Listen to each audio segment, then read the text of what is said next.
It's obvious I'm not Dr. Ramsamy. My name is George Alleyne. He was supposed to give welcome remarks, which I'll do in his name. First of all, Prime Minister Douglas, Dr. Roses, Director of PAHO, Ms. Applewhaite, Secretary General of CARICOM, and Dr. Eddie Green.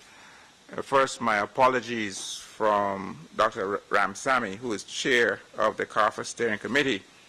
And the reason for Dr. Ramsamy's absence really is a pointed reminder of the essential functions of CARPHA, because Dr. Ramsamy had to attend to a local disaster caused by flooding in Guyana. One of the essential functions of CARPHA will be to perform, give technical cooperation in the event of disasters. So this is really a pointed reminder of the importance of CARPHA. And I wish to thank Dr. Roses and PAHO for hosting this meeting here at PAHO and her unswerving commitment to the creation of CARPHA. Eddie will not be pleased with this, but I must also thank him for overseeing the many details involved in bringing us here, bringing us together. Let me welcome you on Dr. Ramsamy's behalf.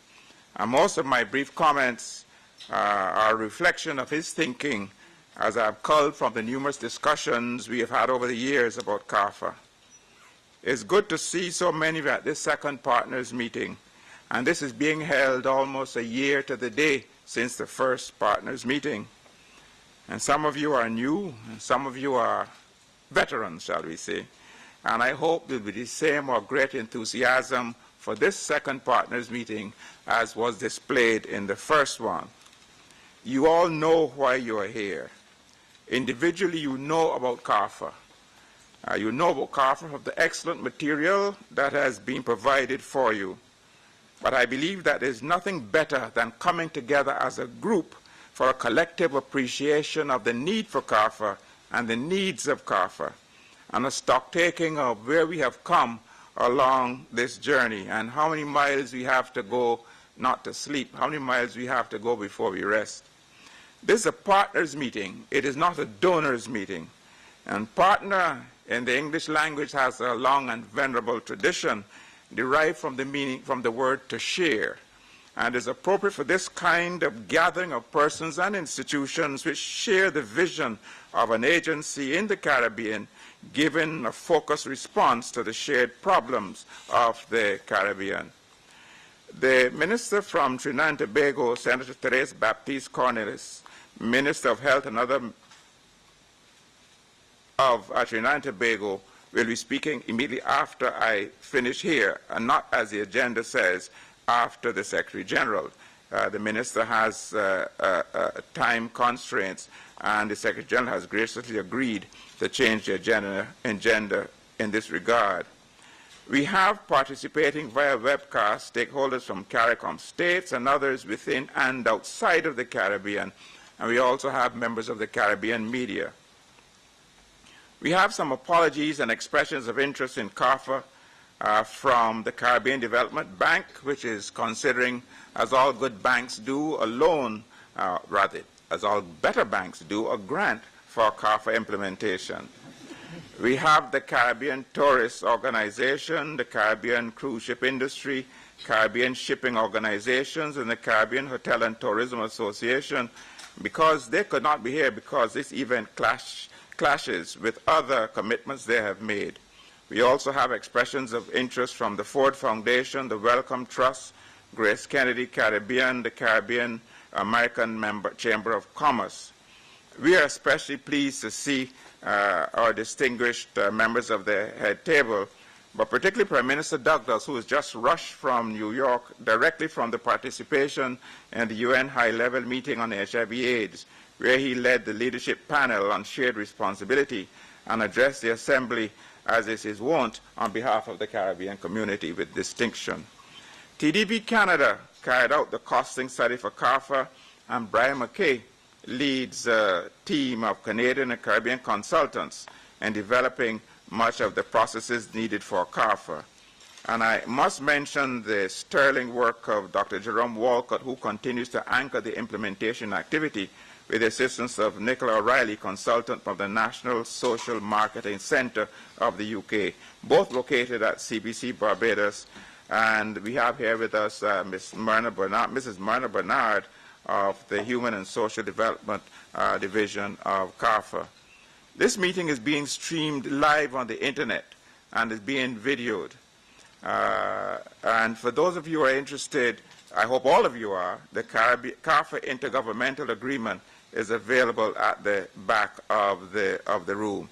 And one last point, coffee is available at 10 o'clock.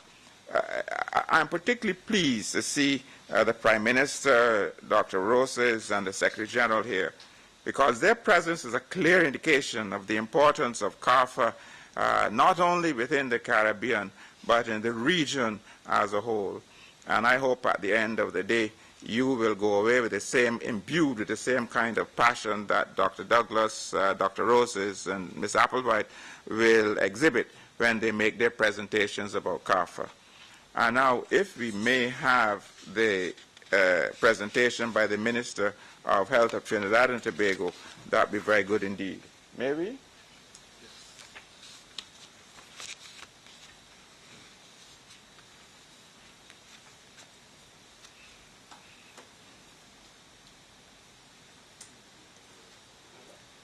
Can she hear us? Dr. Mirta Roses, Director of PAHO, Dr. Edward Green, Special Advisor of CARPHA, representatives of the International Development Bank, public health agencies, NGOs, foundations, specially invited guests, fellow participants. First of all, may I thank you for facilitating the change in speaking order. As conveyed earlier, I have to attend the Caribbean Investment Forum, which is due to start at 9:30, as do all Cabinet Ministers of Trinidad and Tobago. I would like to thank all for their attendance today at the second CARPHA's Partners Forum. This is certainly a demonstration of your shared commitment to establishing within CARICOM what we consider to be a first-rate public health system, CARPHA, that rationalizes resources, maximizes the effective delivery and sharing of services, and increases thus the potential for the contribution of health to development. Trinidad and Tobago, as a proud CARICOM member and a supporter of the public good that it would foster, is committed to the creation of CARPHA. And as we conveyed in October 2010, our Cabinet has agreed to the hosting of the CARPHA headquarters in Trinidad and Tobago. That is, that the government of Trinidad and Tobago will provide the state land to build the CARPHA headquarters, with funding to be derived from the CARICOM member states' contributions and donor funding, which is why such a meeting as today is very important. As such, as we move towards accelerating the implementation of CARPHA, it is imperative that effective financial sustainability, strategic and organizational planning, and aggressive resource mobilization are conducted to ensure CARPHA's success implementation. Additionally, the government of Trinidad and Tobago is committed to the relocation of the Caribbean Epidemiology Center, and we have identified a possible location. I would like to thank PAHO's Director, Dr. Mirta Roses, for visiting CAREC in March 2011, thus reaffirming PAHO's commitment to support the continued work of the Center throughout the transition to CARPHA.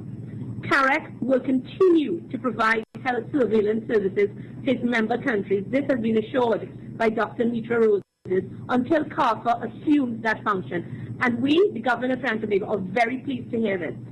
In closing, the success of this and future initiatives is hinged upon the active participation and the support of partners, inclusive of governments, private sectors, NGOs, and donors. We have no greater priority than to do what we must to ensure equitable access to health care for our citizens. They deserve nothing less. Thank you, and all the best for a very successful meeting. I think we should thank the Minister, and Dr. Green will convey to her in the appropriate manner our thanks to her address. and appreciation of the interest that she has taken and continues to take in CARPHA. And now it is my pleasure to ask Ambassador Lolita Applewhaite, Secretary General of the Caribbean Community, to address you. Thank you, Chairman Sir George Alleyne. Honorable Dr. Denzil Douglas, Prime Minister of St. Kitts and Nevis, and CARICOM Lead Head of Government for Human Resources, Health, and HIV/AIDS. Dr. Mirta Roses, Director of PAHO, Senator the Honorable Therese Baptiste Cornelis, Minister of Health of the Republic of Trinidad and Tobago, other ministers and officials and partners participating via webcast, representative of the Diplomatic Corps, Dr. Edward Green, Special CARICOM Advisor, CARPHA, Dr. Jerome Walcott, Project Manager of CARPHA, staff of the CARICOM Secretariat, partners including representatives of the Caribbean diaspora, distinguished ladies and gentlemen, representatives of the media. It is my pleasure to represent the Caribbean Community Secretariat at this landmark event, the second annual partners meeting of CARPHA. I wish to thank Dr. Roses, Director of PAHO, and her staff for the dedicated and effective nature of their collaboration, not only in the organization of this meeting and their gracious hospitality, but also for PAHO's demonstrated commitment to the implementation process, intent on guaranteeing that CARPHA becomes a reality. I also wish to commend the CARPHA Steering Committee, chaired by Dr. Leslie Ramsamy, who is also chair of the CARICOM Council for Human and Social Development, COSOD, for its conscientious efforts in dealing with the challenges involved in nurturing the implementation process of this agency. When at the 30th regular meeting in July 2009, CARICOM heads of government approved the consolidation of the 5 regional health institutions into one agency. It was on the basis of a series of feasibility studies and consultations at the technical and ministerial levels, as well as with a wide cross-section of stakeholders. Nevertheless, questions continue to be raised. Why is the region dismantling 5 agencies that are performing critical functions? How will the new structure work to the benefit of the people of the region? Where are the resources for the consolidated agency to come from? What will be the value added of this new agency? I believe that the substantive presentations at this meeting will fully answer these questions. I will only say here at this point that the deepest appreciation for the fact that it is only by intensifying Caribbean cooperation in health through pooling our resources and sharing services that our small-sized economies can provide sustainable, first-rate public health functions for our people. These are some of the principles, pooling our resources and sharing services, upon which the Nassau Declaration, issued by CARICOM leaders in 2001 and entitled "The Health of the Region is the Wealth of the Region," was grounded. These are principles that form the basis for functional cooperation in health, as in other areas in the region such as education, disaster management, among others, all essential ingredients of the process of regional integration. Consider the fact that it was through functional cooperation led by CARICOM and PAHO in the 1980s that CARICOM could boast of being the first developing region in the world to eliminate polio. Caribbean cooperation in health, initiated during that same period, revolved around a set of core priorities. These included an accelerated approach to reducing the spread of communicable and non-communicable diseases, enhancing surveillance and human resources, including public health leadership, information sharing, and more recently, emphasis on mental health issues. While there is need for greater effort and resources to sustain the evolving goals of the Caribbean Cooperation in Health, now in its third iteration, the record of functional cooperation in health provides some of the most outstanding illustrations of regional integration that is worth celebrating. One such example is the establishment of the Pan-Caribbean Partnership Against HIV/AIDS, PANCAP. This network of government, non-governmental, and development partners in the formulation and implementation of a Caribbean strategic framework has contributed in no small measure to the enormous gains made by our little region in prevention, care treatment, and the accelerated approach to HIV.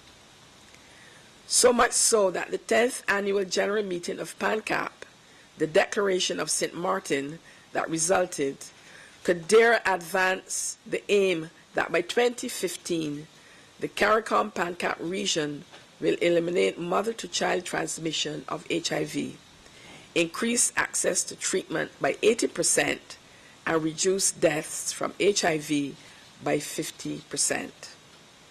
What is clear is that the context of small scale and limited resources, these achievements cannot be possible without a high level of regional planning and implementation with the support of a variety of stakeholders, including you, our development partners. CARPHA is consistent with the new modalities for achieving cost effectiveness and value for money that has become a clarion call by most development agencies, and no less so for us in the Caribbean community. The vision for CARPHA is one of creating an environment in which our economies could draw on a pool of healthy workers, and also one in which our citizens, as well as visitors to our shores, could be guaranteed good public health facilities and regulations. CARPHA, which must assume the leadership in the public health response to both communicable and non-communicable diseases, is an attempt to consolidate and advance the region's health as a critical dimension of development. CARPHA is more specifically about creating a viable regional structure to respond more effectively to public health emergencies and to secure the health of the people of the region. CARPHA is about strengthening public health functions to facilitate an enabling environment in which our economic drivers, our tourism industry, our agricultural and industrial sectors could perform effectively, and along with our food security and water quality inter alia, could guarantee a healthy environment conducive to investment and economic growth. The CARICOM Secretariat is pleased that so many of you are with us here today to be part of this bold venture that is CARPHA, and which could truly enhance and transform the health sector in the Caribbean community. Thank you.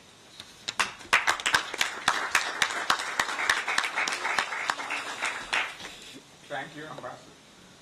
Thank you, Ambassador. Now it is my pleasure to introduce Dr. Mirta Roses, Director of PAHO. Dr. Roses. Thank you, Sir George, and our Director Emeritus, and replacing Mr. Ramsamy, Minister of Health of Guyana. Well, we are really happy. Good morning to all of you. We are really happy to have this high-level meeting really in this room today. I think that we have both excellencies, Prime Minister Denzil Douglas. It's always an honor to have you here visiting our house. We call this the House of Health of the Americas, as you know. And for Ambassador Lolita, that is taking the helm at CARICOM, is the first visit. So we welcome you and hope that this is not the last one to our house here. We are pleased to recognize also Minister Aruba, Minister of Health, who has just arrived and is accompanying us. Good morning, welcome. And he's coming from a successful meeting on obesity, so he will have some things to share, I'm sure, during the reception and the rest of the day. We have here many friends, you know, from both the advisory committee as well as For the steering committee, I would like to recognize Ed Green, who has been our own partner. You know, this is a partners meeting, but this is a particular partner that we have been working hand in hand as well, like Dr. Jerome Walcott. I was teasing him that he may have to help in another job now because of the WHO reform, since he headed so well, you know, the PAHO reform, the PAHO in the 21st century, many years ago. So he has a good experience in reforming our international organizations. And also many of you who are here, of course, our PAHO managers, ambassadors from CARICOM countries, and our partner foundation, PAHEF, who is here. Good morning, Ed. And, of course, friends from many of our member states. I think that we have Canada, good delegation, and France, and the U.S. with Kevin DeCock. Welcome, Kevin, in your new capacity as Director of Global Health at CDC. So I don't want to miss anybody in particular, but I would like to recognize your presence here and also thank you for your interest and support in working through these many years in this fantastic idea. I think that the Caribbean leaders have in creating CARPHA, as we have mentioned in several occasions. Oh, sorry. I miss UK. It's a member state also. Some people, you know, are sometimes a little confused that UK and France and the Netherlands are also our member states in this region. And I apologize, you know. I greeted you as we came in, and I apologize for missing your mentioning.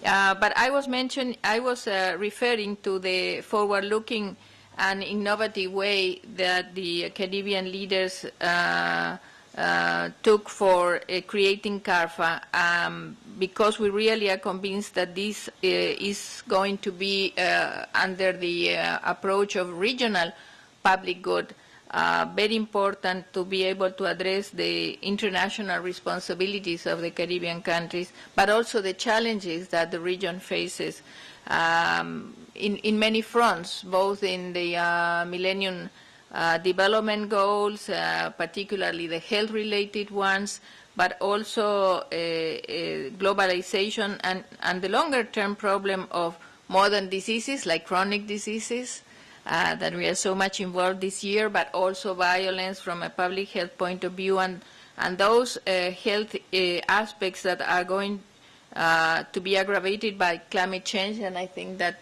one of those is right now preventing us from having one of our ministers here this morning. I want to recognize the Minister of Trinidad and Tobago, who has been participating with us now in the opening this morning. Thanks to the technology, I think that these are marvelous instruments that allow us to be inclusive and to have people that are not physically possible, have not the possibility physically to be with us. And I just want to remind you that we envisioned CARPHA as a very important decision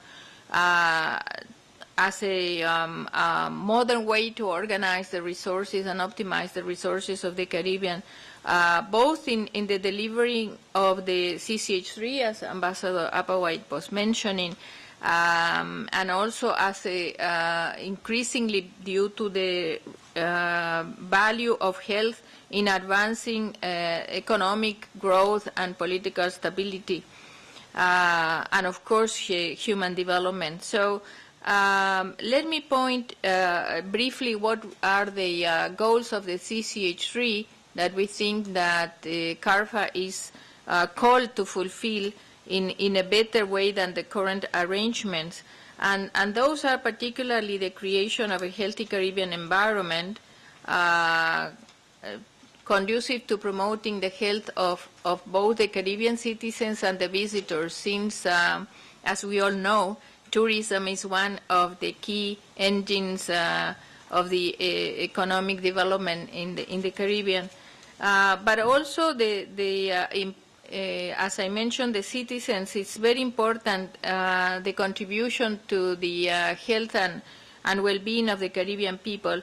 And particularly now with the challenges, the aging, the urbanization, and as we mentioned, the chronic diseases, but also due to the increased responsibilities in a globalized world, we know that we are all living under the mandates of the international health regulations, and of course multi-island countries and a multi-island region like the Caribbean has many challenges in responding to the demands of the international health regulations.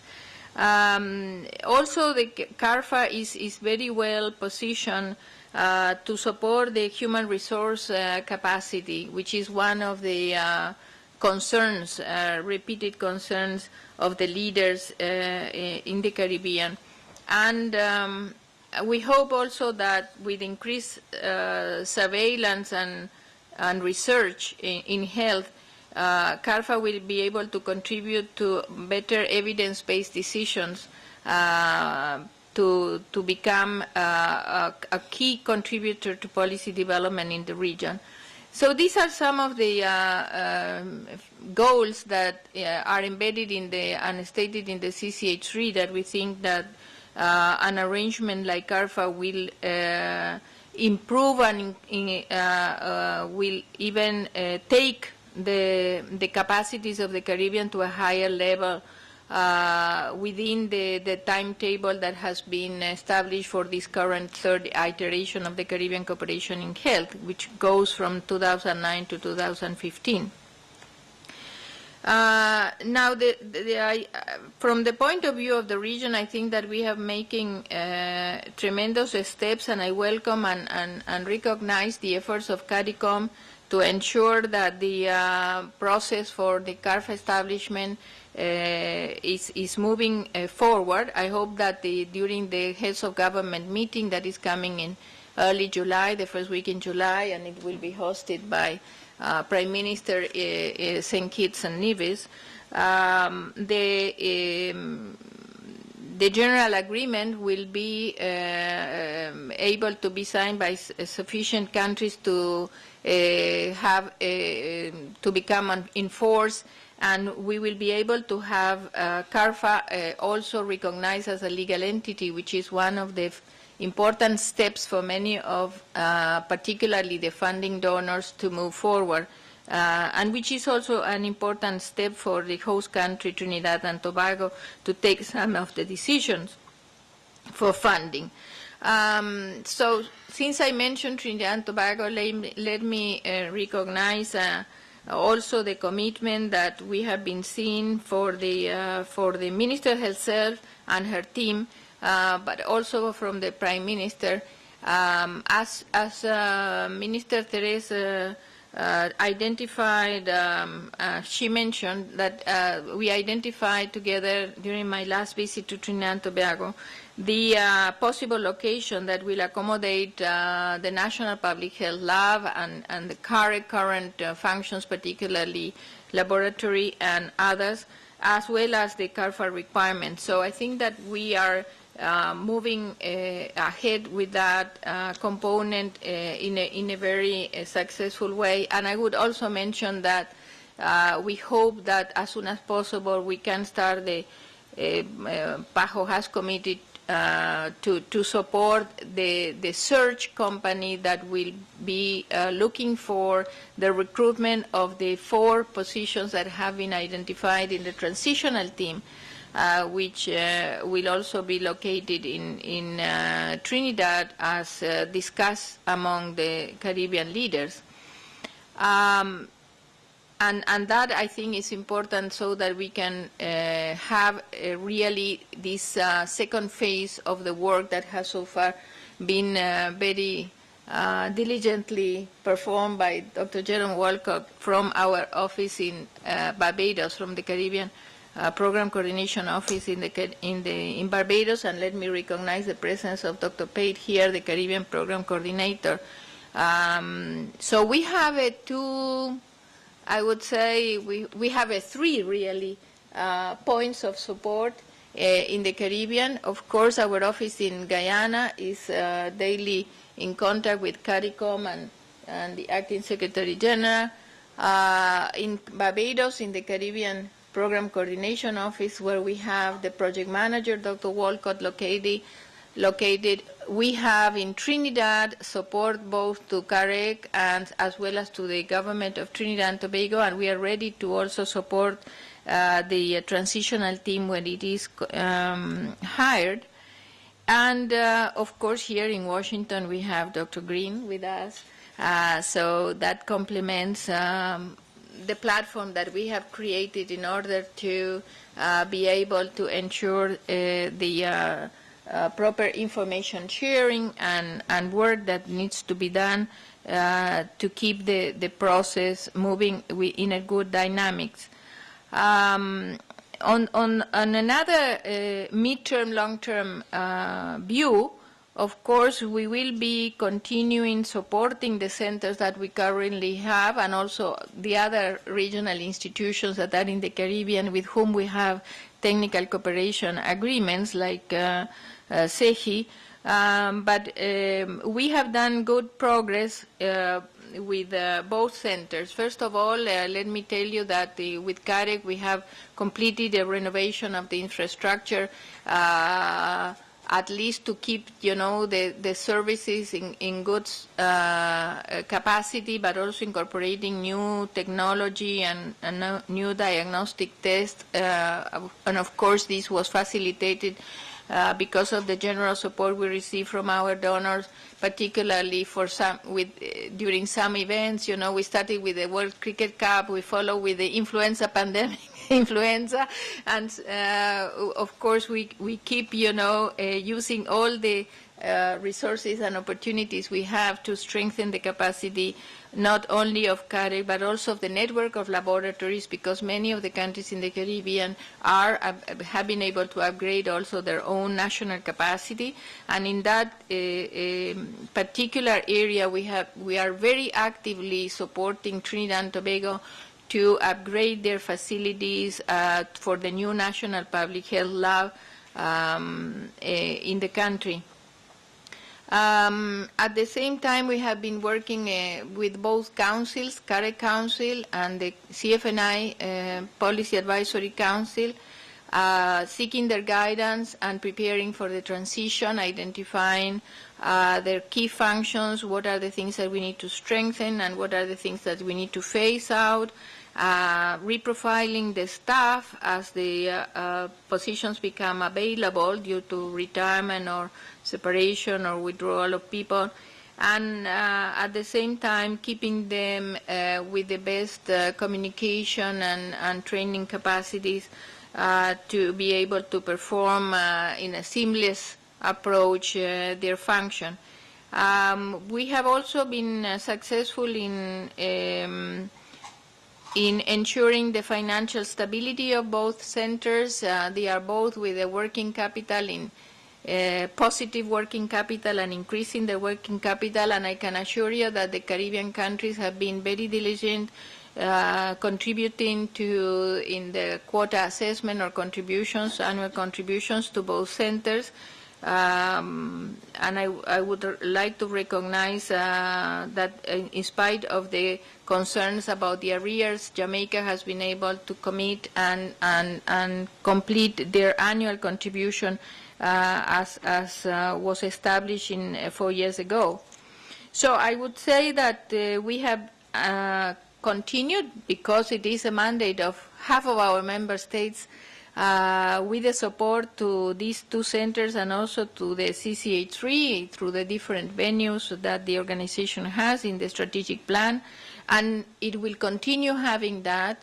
There's no possibility for us to stop the support as in our program and planning process and budgeting process unless we receive different instructions from our member states. And I think that from the Caribbean mandate, but also from the regional support, and I personally have been keeping all the governments in the region North America, Central America, and Latin America, informed, of what is the progress to CARPHA, so that we continue having their understanding and their buy-in to keep in our program and budget the support that will be required for the sustainment of these two centers, but also for the transition and the day after CARPHA is already established. Let me finish by saying that and I was making the same comments to Prime Minister and to Ambassador Applewhaite on our track record, I think, on dealing with centers. In these last 10 years, we have been able to transform, reform, also the guidance of the PAHO 21st century requirements with centers in the region, other centers in the region. We have closed the center that we had in Argentina on zoonosis and food safety and transferred those functions to the center we have in Rio, optimizing the resources. That is going to be have some similarities with the process of CFNI and CARPHA. We have been able to give back to the governments of Central America the INCAP, which is a situation very similar to the one we have at CAREC, which means, these are centers created by the governments, administered by PAHO. And INCAP is now in good standing, in good health, with good support from donors, and is part of the Central American system, as CARPHA will be in the future. So I think that more recently we have closed the CEPIS, which is the Sanitary Engineer and Environmental Center in Peru, very similar to CEHI in some kinds of mandates, similar mandates, and we have been able to transform it in a regional technical team with the support of the government of Peru. So I think that these things have been done, without much stress to the staff or to the finances of the organization. In the end, the results have been very encouraging, the decisions have been reaffirmed, and I hope that we have learned some of the lessons in each of these different processes that we have applied to the next one, so CARPHA will be benefited with, all of these processes being successfully completed. And then finally, to our international partners, I think that we have had constantly the support of Canada, US, UK, France, and the European Union. Prime Minister may refer to that visit. And we hope that we are all here to continue the support. And we are, as Dr. Alleyne was mentioning, this is not only about financial resources, it's also about talent, about human capacity, about advice, about guidance, about lessons learned in other parts of the region and the world, to take the practical steps to make this transition to a new agency a success. And I recommit, to the whole process, and I hope that we can really feel, as I mentioned the first time Prime Minister visited here, that we are privileged to be part of the creation of something new, something better, something that will set a milestone in public health, and that we can really feel proud of what has been our contribution, and that we have not stayed on the side or at the back, but we have been at the center as main actors. Same thing. Thank you.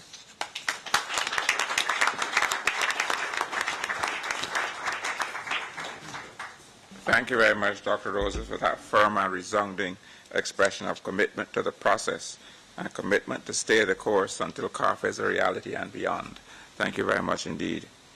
Now it gives me great pleasure to introduce the Honorable Denzil Douglas, Prime Minister St. Kitts and Nevis, and the CARICOM lead head for Human Resource Development, Health and HIV/AIDS in the Caribbean. Prime Minister. Thank you, Sir George, who very pleased is able to chair today's proceedings. May I also recognize Dr.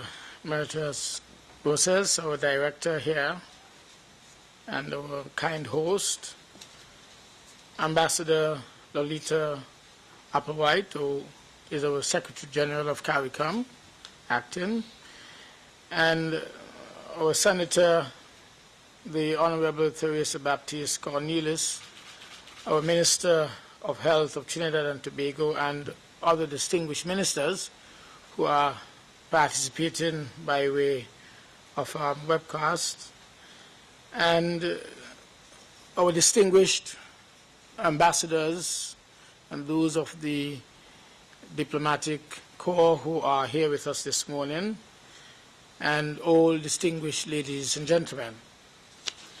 Today, as you've heard, we gather in this auditorium of one of the most enduring and respected organizations in the hemisphere of the Americas, that which has been referred to earlier as the House of Health of the Americas, to discuss and to take forward the agenda for establishing the Caribbean Public Health Agency.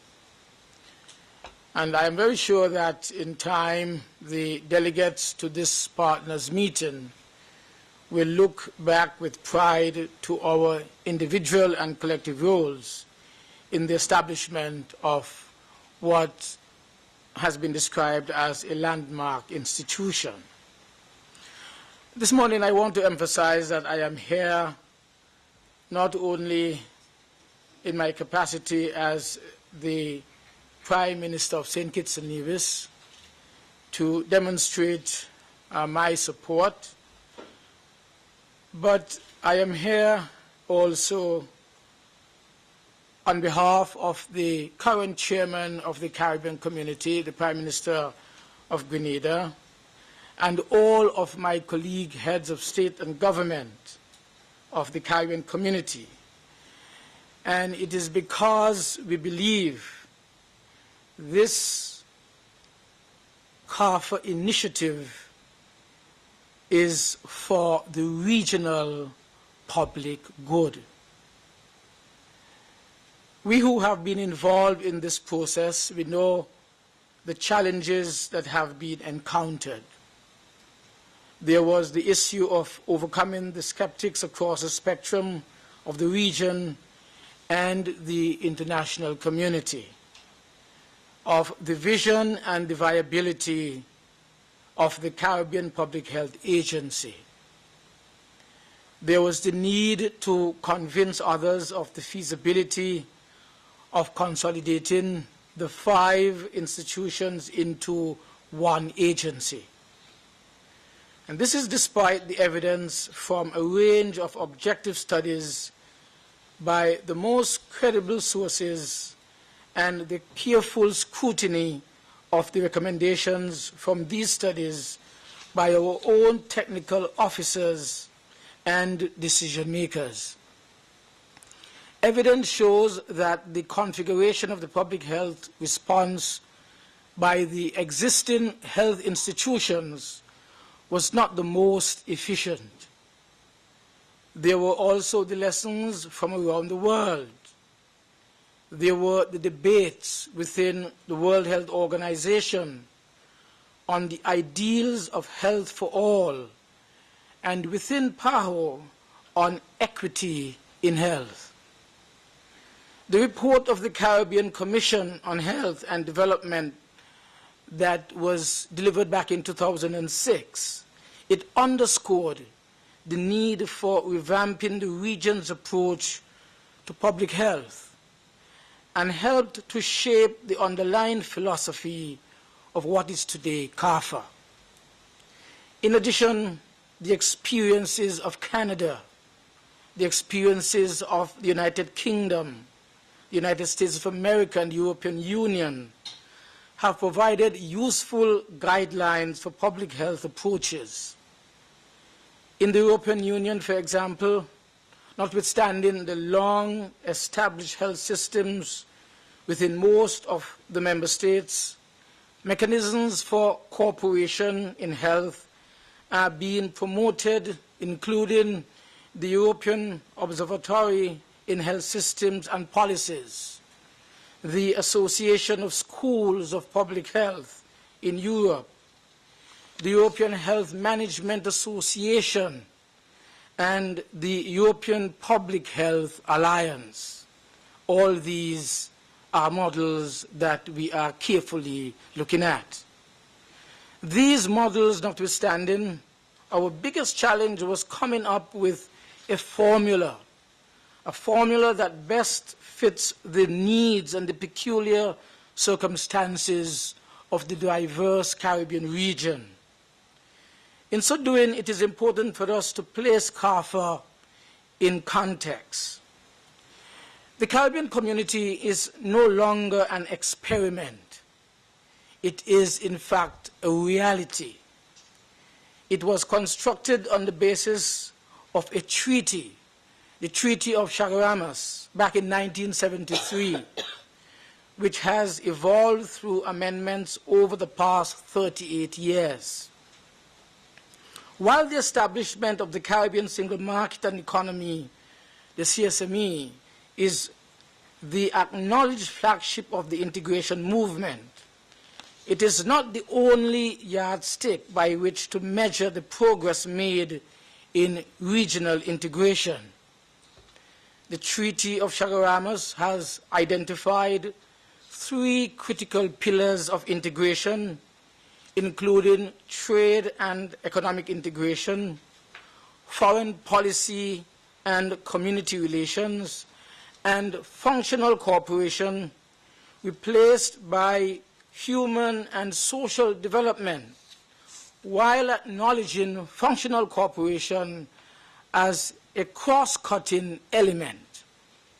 More recently, a 4th pillar, that is crime and security, has been added. Indeed, it must be recognized that long before the trade and economic integration took root, it was in the areas of health, education, and culture that the Caribbean community made its greatest impact. The activities in these areas, singly and collectively, they continue to connect the Caribbean people, including the Caribbean diaspora, and to project distinctiveness about the Caribbean in the global arena.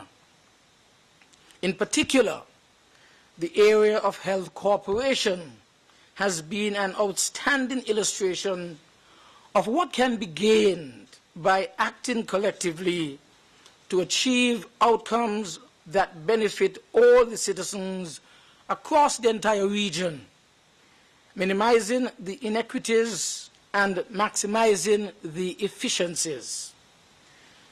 There is no better modality in principle than the Caribbean Cooperation in Health initiative. The weaknesses of the Caribbean Cooperation in Health identified in the various studies have to do with a failure to consistently implement its priorities due to a lack of consolidated system, and in many cases because of a lack of resources, critically needed resources. The Caribbean Public Health Agency is conceived as a response and a remedy to this particular situation. It is seen as an example of functional cooperation, as a mechanism by which the health of the people of the Caribbean will eventually be promoted and protected from disease, injury, and disability, thereby fostering the wellness revolution enunciated in our Port of Spain declaration that unifies the fight the non-communicable diseases back in 2007. It is also intended to advance the realization embodied in the Nassau Declaration of 2001, that is, the health of the region is the wealth of the region. And so in this regard, it is expected to highlight the opportunity cost of pursuing the public health functions in a consolidated way, rather than as a disparate entities that duplicate efforts and dilute the public health objectives for which they were designed.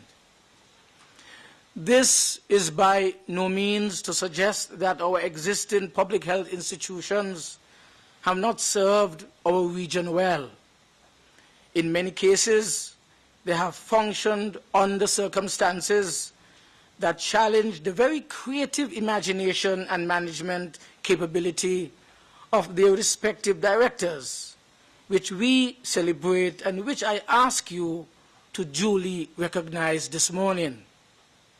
But as we move forward with the implementation of CARPHA, we note that the surveillance and the laboratory functions of the Caribbean Epidemiological Center, CARIC, would constitute the core, and I emphasize this, CARIC will constitute the core of this new agency. In this regard, we are deeply grateful that the government of Trinidad and Tobago is committed to supporting the relocation of the CARIC facility and thereby providing a home for the agency's core activities. Over the years, the Caribbean Food and Nutrition Institute, CFNI, has provided that essential regional guidelines and directions for member states. Its integration into CARPHA, for example, would now foster greater synchronization of the laboratory functions, while at the same time enhancing its ability to contribute to the programs and policies, including training of public health specialists in the areas of food and nutrition. In the area of environmental health, many of the Caribbean Environmental Health Institute's SEHI programs that focus on water and sanitation, as well as the links between climate change and health, will definitely be maintained, but integrated much more specially to respond to the public health requirements. The functions of the regional drug testing lab will remain intact, but again, it would be more clearly aligned to the overall mandate of the integrated agency of CARPHA. In the case of the Caribbean Health Research Council, its research and development capabilities are likely to be enhanced and expanded under the consolidated agency. Its scientific committees and its annual conference could help to transform the ethnic within CARPHA with an infusion of international cooperation, thereby stimulating dynamism of Caribbean public health through its linkages with the regional and research centers and experts in the international arena. This is merely a schematic illustration of the CARPHA functions and organization, which no doubt would be further elaborated on in the substantive presentations today. But an essential feature of CARPHA is the rationalization of resources, which may yet provide a model of how the Caribbean community shapes the future of over 25 regional institutions. These span the gamut of services ranging from meteorology, disaster management, and climate change, through to quality and standards, examinations and accreditation, to fisheries, agriculture, and crime and security. A review of these institutions, together with that of the Caribbean Community Secretariat, is currently being undertaken as part of a comprehensive plan to increase the effectiveness and, of course, the efficiency of the conduct of communities' business in the region. The leaders of our region, they are quite aware that the global economic crisis has engendered a new economic order and escalated a changed political landscape with very deep structural barriers and access to overseas development assistance. Hence, there is need to revisit our approach in order to revisit our approach to what I describe as partnership and our own resource mobilization. And this is why, in convening this partners meeting today, the community has called for a resource mobilization and a sustainability plan, one that illustrates the commitment of its member states to maintain their quota contributions. This, together with PAHO's pledge to maintain the level of its support to the regional institutions, will no doubt guarantee the delivery of basic public health functions during CARPHA's transitional period between now and 2014, and set the stage for a very solid foundation in the periods to follow. CARPHA is being inaugurated at a time when the global debates on the New Deal in HIV, as well as the new approaches to NCDs, are taking place. In both cases, the role of public health in reducing the impact of the communicable and non-communicable diseases is being identified as a critical component of sustaining our economic development. The cost of adequately responding to each of these sets of diseases are enormous.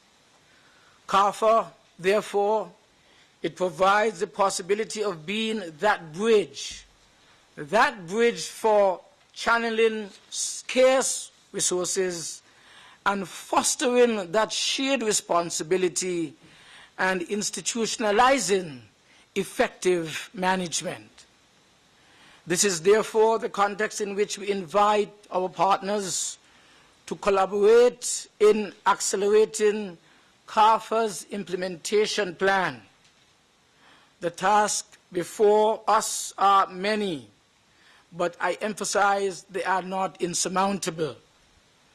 The immediate ones revolve around building up the laboratory facilities, strengthening its surveillance capabilities, increasing the cadre of public health professionals, enhancing public health leadership, supporting research and development, and investing in social marketing techniques to broaden the understanding of the public health mission and generally set that stage for enhanced public-private sector partnership that is so critical. The CARPHA Steering Committee, chaired by Dr. Leslie Ramsamy, our Minister of Health of Guyana, and the Chair of the Council for Human and Social Development, together with the CARICOM Secretariat and PAHO groups, they have worked tirelessly since the last partners meeting in June of last year to move the implementation process forward. I wish to commend them all. On behalf of the CARICOM heads of government, I also wish to express my gratitude to Dr. Roses, our Director of PAHO, our host today, and her staff for their invaluable contribution to this process, and for their ever-supporting, gracious hospitality in hosting this meeting. We are also aware of the vital role that is being played by the government of Trinidad and Tobago, which has undertaken to continue to host CARIC, the core of CARPHA we have emphasized.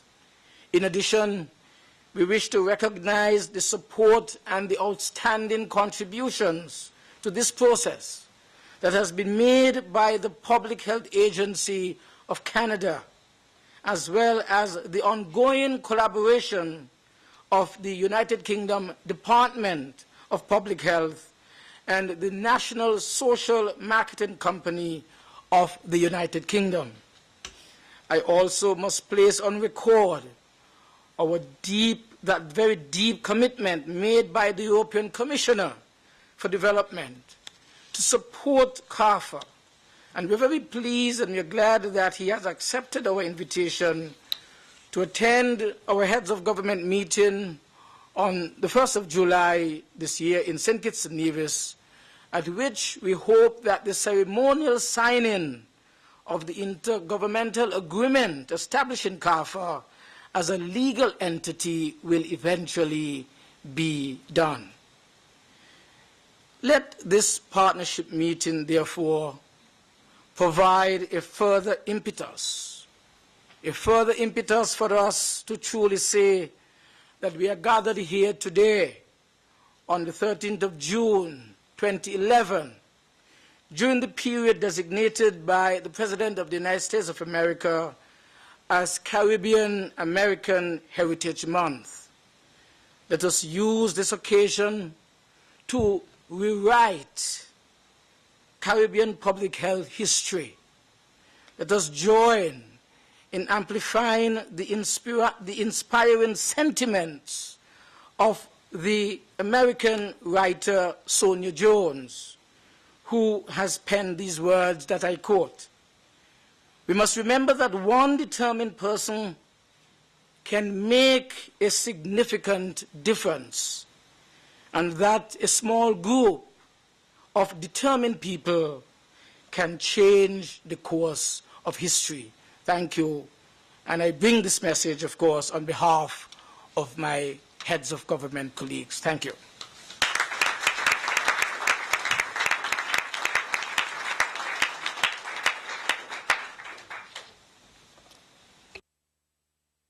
Mr. Prime Minister, I think the warmth of the applause is an indication of the extent to which the company has appreciated your sketching of the political landscape, the historical background, the technical requirements for PAHO, the legal framework within which CARICOM will work, and the kind of functional approaches that make CARPHA such a reality and such a necessity.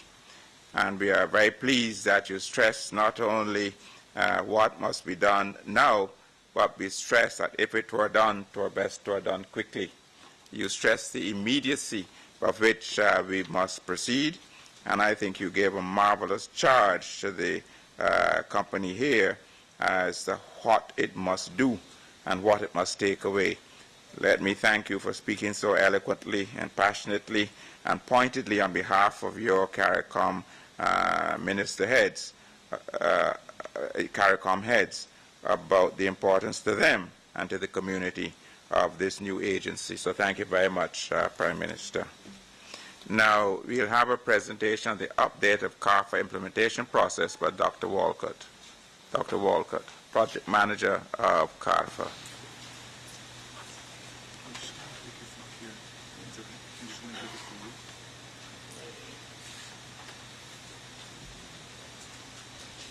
If not, we can just do it this way.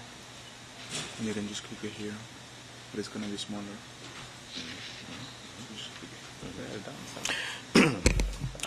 Thank you, Mr. Chairman. Honorable Prime Minister Douglas and Dr. Mirta Roses, Ambassador Applewhaite, Sir George Alleyne, distinguished ambassadors and distinguished ladies and gentlemen. It is my pleasure to speak to you again this morning on CARPHA. Many of you might recall that it was last year in this room that I spoke to you then about the rationale and the plan for CARPHA. This year I'm going to speak to you about the CARPHA implementation process and give you an update in terms of our forward plans for CARPHA. And in my presentation I plan to do a brief recap of the rationale for CARPHA for the benefit of those of you who might not have been here last year. And then I will speak to the progress since the first partners meeting in terms of the intergovernmental agreement, which you've heard a bit about already, the role of the government of Trinidad and Tobago, and the implementation process in terms of the implementation team and the interim measures which are being put in place. And then I will deal with the next steps in terms of deliverables and, of course, the role of your role, the role of that of the partners. I think it's appropriate that we should perhaps start the presentation reminding members of all of you about CARPHA's vision. And we see CARPHA as a single regional public health agency which will realize the vision of a Caribbean in which the health of the people is promoted and protected from disease, injury and disability, thereby fostering the wellness revolution enunciated in the Port of Spain Declaration. It was last year in Dominica in March when the heads of government of CARICOM formally approved the establishment of CARPHA at their 21st intersessional meeting. Ironically, it was at a meeting in 2002, a heads of government meeting, that the CARICOM heads of government had mandated the CARICOM Secretariat to carry out a review of the 5 regional health institutions. Caribbean Epidemiology Center, which is located in Trinidad, the Caribbean Food and Nutrition Institute, located in Jamaica, the Caribbean Health Research Council, located in Trinidad, the Caribbean Regional Drug Testing Laboratory, located in Jamaica, and the Caribbean Environmental Health Institute, which is located in St. Lucia.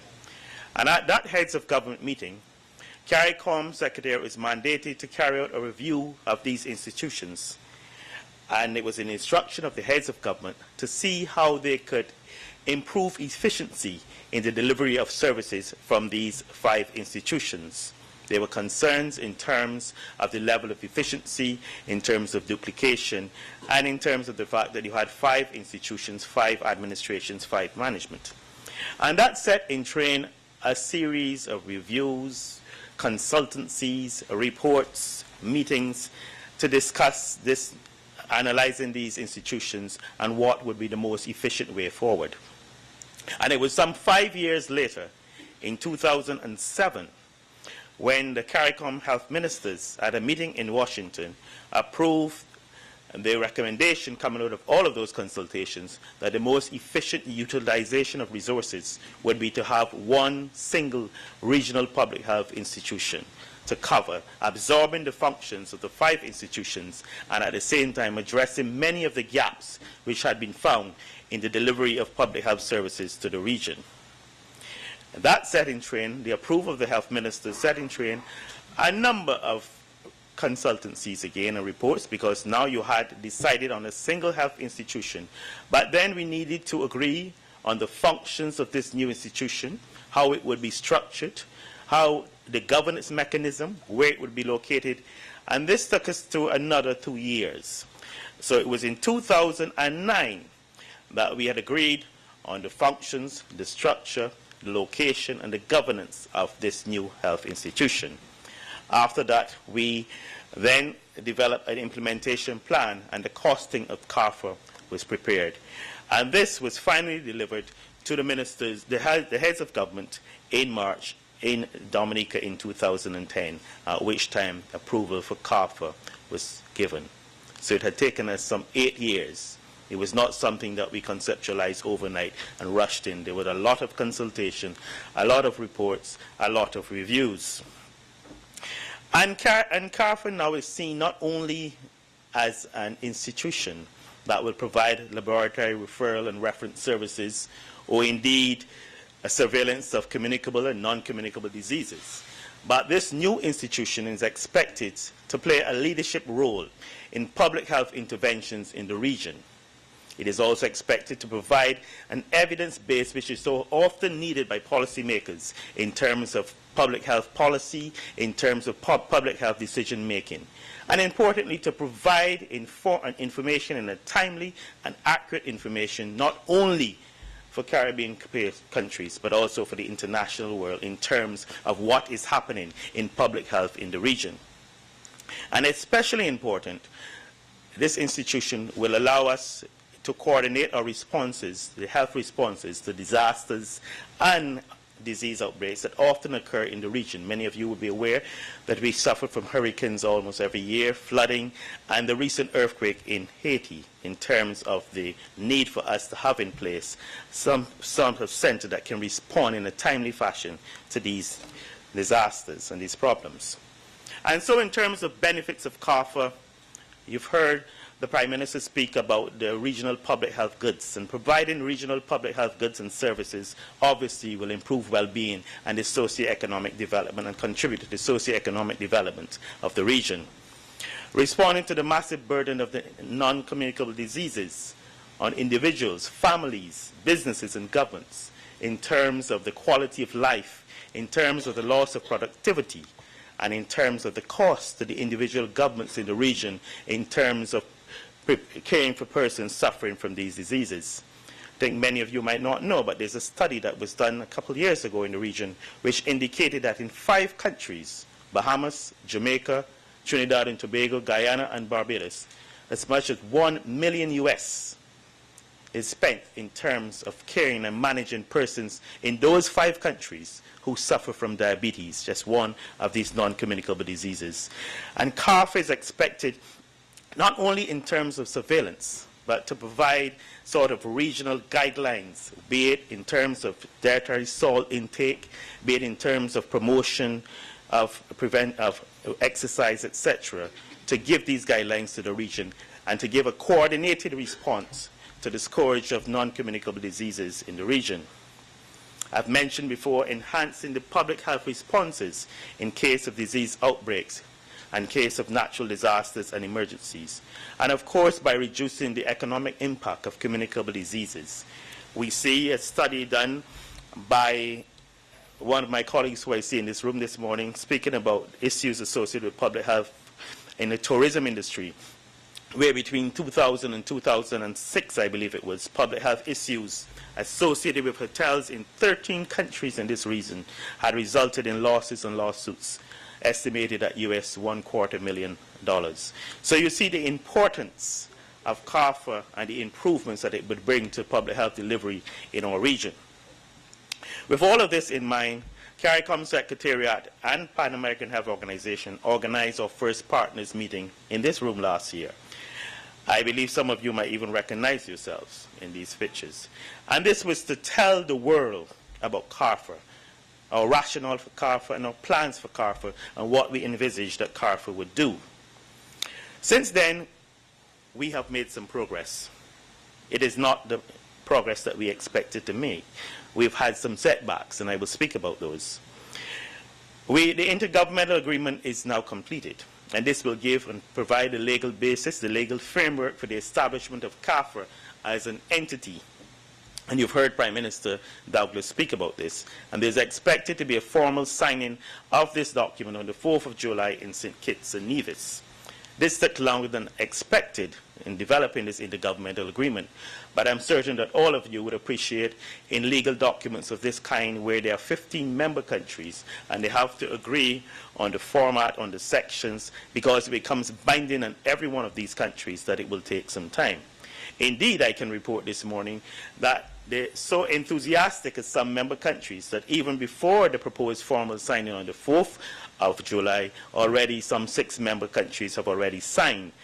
And 8 signatories are needed for this to be binding on all of CARICOM. So it looks very good in terms of CARPHA, in terms of progress. In the interim, PAHO is also developing a legal agreement for the transfer of CAREC and CFNI functions to CARPHA. And there are certain implications coming out of this agreement, the signing of the intergovernmental agreement. It gives a body to CARPHA. It allows CARPHA to appoint the executive board, which will then take over the approval mechanisms, and once the appropriate staff is in place, manage the funding for CARPHA and also recruit the implementation team. And it also provides that basis for PAHO to develop that legal agreement for direct transfer to CARPHA. In terms of the government of Trinidad and Tobago, we've heard this morning the commitment of the Minister of Health from that country in terms of her government's commitment to the relocation of CARIC. CARIC is the main component of CARPHA. The activities currently carried out by CARIC will be about 60 to 70% of the functions of CARPHA. It is the largest RHI, obviously. It is already in Trinidad. Its approval for its relocation you heard about, and a site has been identified. Therefore, CARIC will devolve into CARPHA when CARPHA is established, and that will be the CARPHA lab. So again, that is some progress that we've made. You recall that last year at our meeting, there was a bit of skepticism in terms of this because there was a change in government in Trinidad just 2 weeks prior to the partners meeting. And we had the previous government which had given its commitment, and obviously there was a change in government and we were uncertain as to what would happen. Well, in October, as you heard this morning, the new Trinidad and Tobago government has given its commitment to continue in terms of the hosting of CARPHA. In terms of the implementation plans and implementation activities, we had major setbacks here. We had expected that the implementation team, that is the CARPHA implementation team, including the Executive Director and Director of Finance, would have been in place by now. And we expected this based on the promise of receiving grant funding from the EU.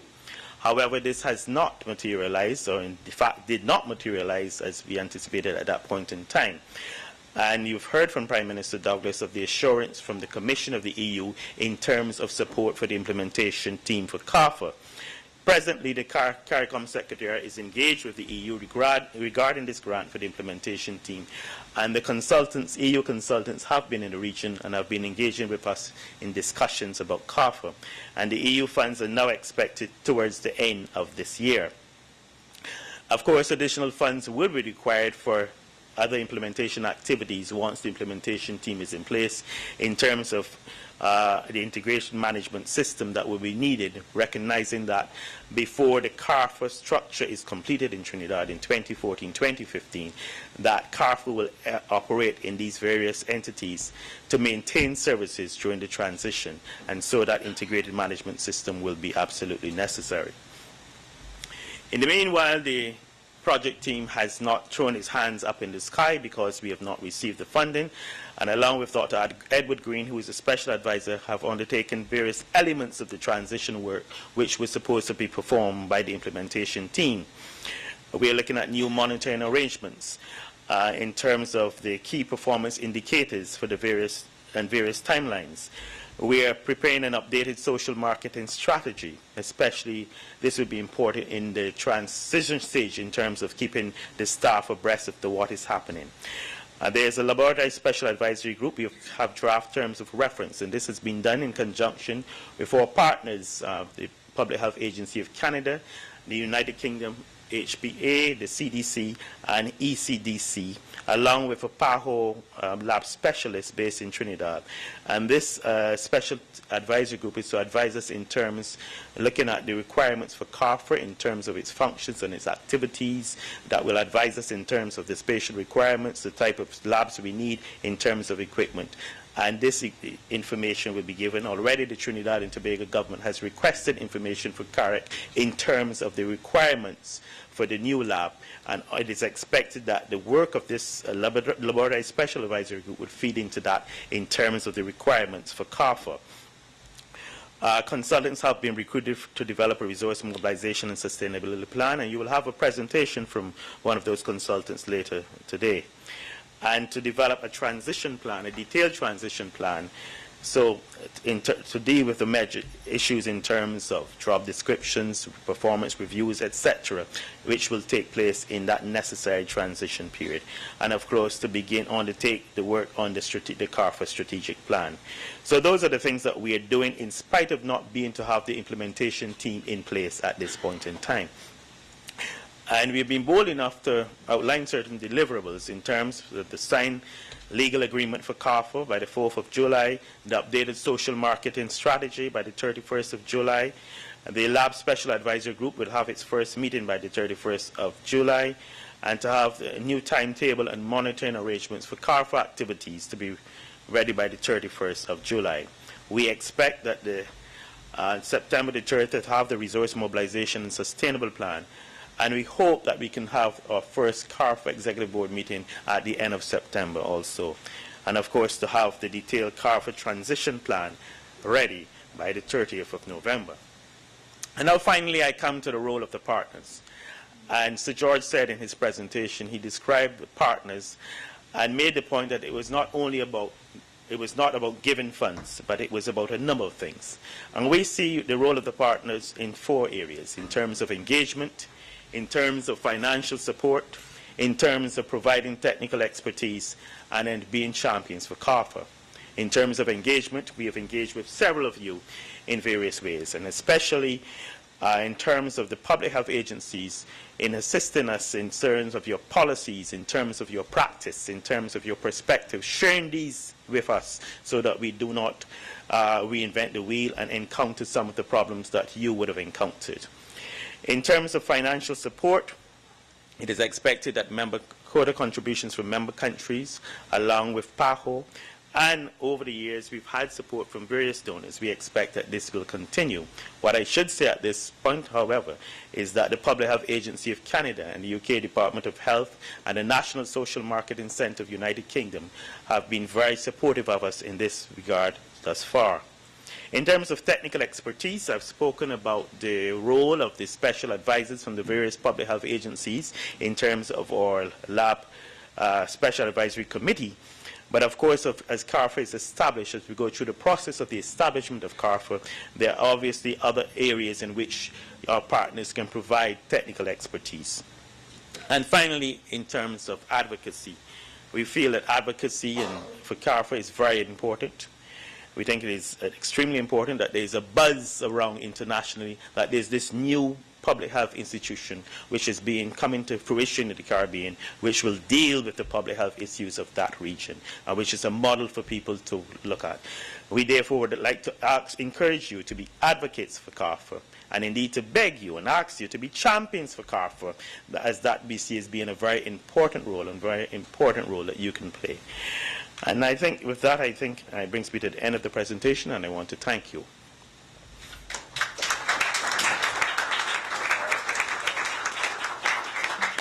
Thank you very much, Dr. Walcott.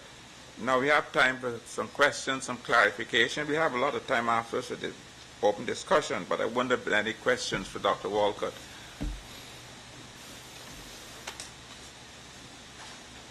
I see some anxious faces but no hands. Yes, ma'am.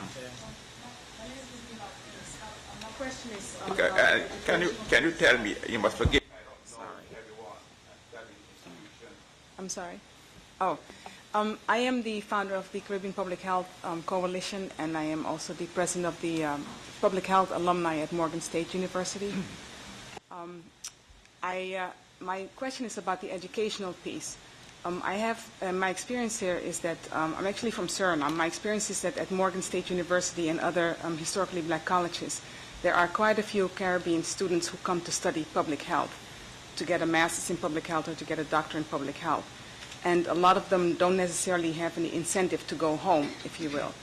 But what I would like to do with our public health alumni, and what I'm asking you is to what is the educational piece that can be done to also provide an increase in public health education, not just medical doctors or not just nurses, not just clinical, but also public health education where people with masters of public health, doctorate in public health are trained to also contribute not only to CARPHA but to the region.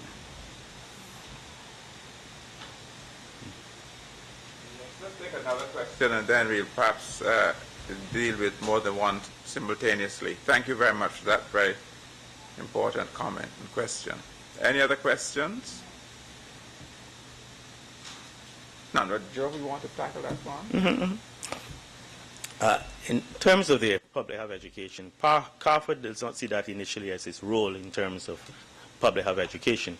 But certainly in the discussions about the functions of CARPHA, we have spoken about allowing persons who are studying to pursue stints and attachments in CARPHA. But I should also say that CARPHA, and I haven't done that today, but in terms of the executive board, in terms of the technical advisory committee, CARPHA is linked to the universities in the region, the University of the West Indies, University of Suriname, for example. And there will be provision, there's collaboration, there will be part of the technical advisory committees to allow that sort of transfer of knowledge. But CARPHA's role is not of public health education. That is not its primary role or primary function.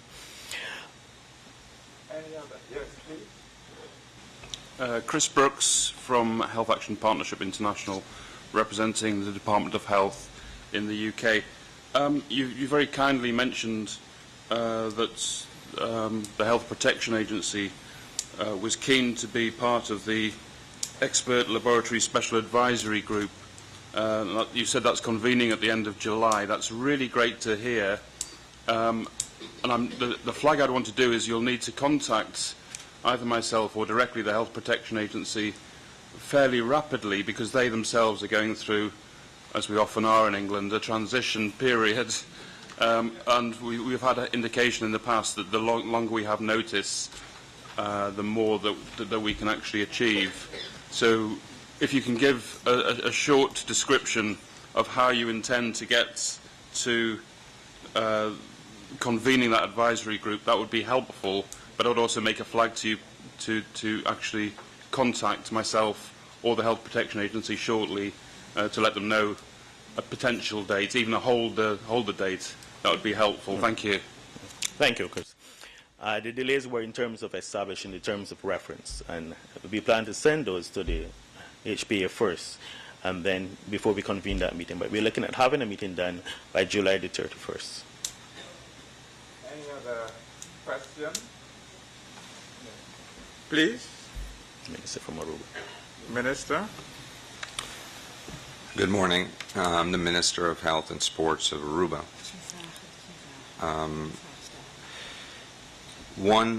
I saw in the scheduling that you have still the Netherlands Antilles, and I wanted to clarify that with the Kingdom of the Netherlands since 10-10-10, the Antilles has been dissolved, so it's now same status as Aruba. So Curacao and St. Martin have gotten the same status as Aruba, and Bonaire and the other small Dutch islands have become part of the Netherlands. So I think the involvement of the Netherlands will increase in this. And also, I wanted to know our status with CAREC, which we've had for years and years. Does that have us flow over directly into CARPHA, or do we have to kind of re-establish that, renegotiate that? No, the intention is that the status flows over. You go into CARPHA. In terms of the new status since 2010, I think we were following PAHO in terms of the recognition in terms of that process. But you have no fear, and it is expected that in terms of the executive board, there will be representation from the countries, the Dutch, I wouldn't say the Netherlands until it's the Dutch countries within the Caribbean. Yes, of course we have been following, as you know very well, here in Washington, also with the Netherlands ambassador, and both in Venezuela and here in Washington, because we had to adjust also all our legal agreements, including, the configuration of the assessment, the communications, the services, and so on. So this is in the hands of the lawyers, let's say, of the legal departments of both Netherlands and Curacao and St. Martin, because Aruba has already the status, and it's the model, let's say, for moving ahead. On the other side, we also are working with the CARICOM legal department, because CARPHA is a CARICOM institution, but these territories and countries are not necessarily CARICOM countries members. And so, again, you know, both with Haiti, for instance, which is not part of some of the regional institutions, but is a CARICOM country and is served by some of these institutions, we are working on the new legal agreement.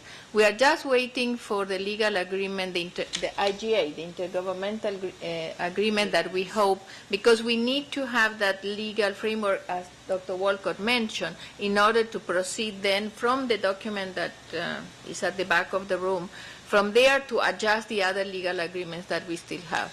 One thing that I can assure you is that independently of the legal agreements and independently of the assessment and quota contributions, PAHO will provide, because you are all member states. That is not changing.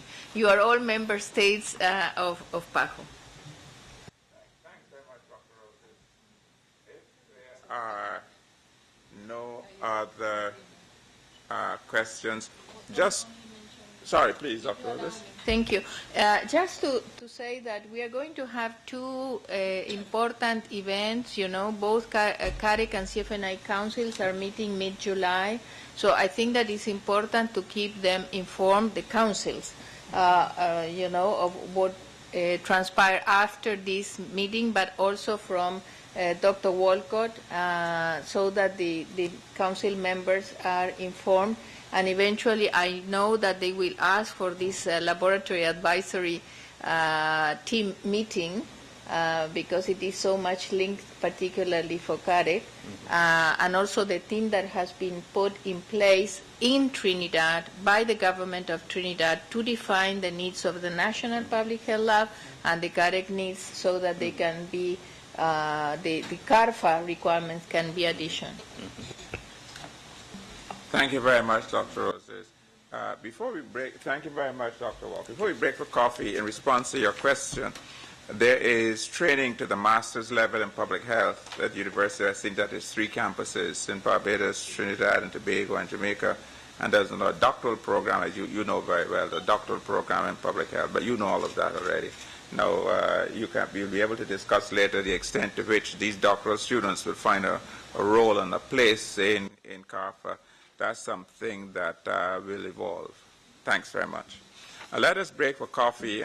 Coffee is scheduled for 20 minutes, so let's be back here at 10:45, if you may. Thank you very much indeed. Thank you, sir.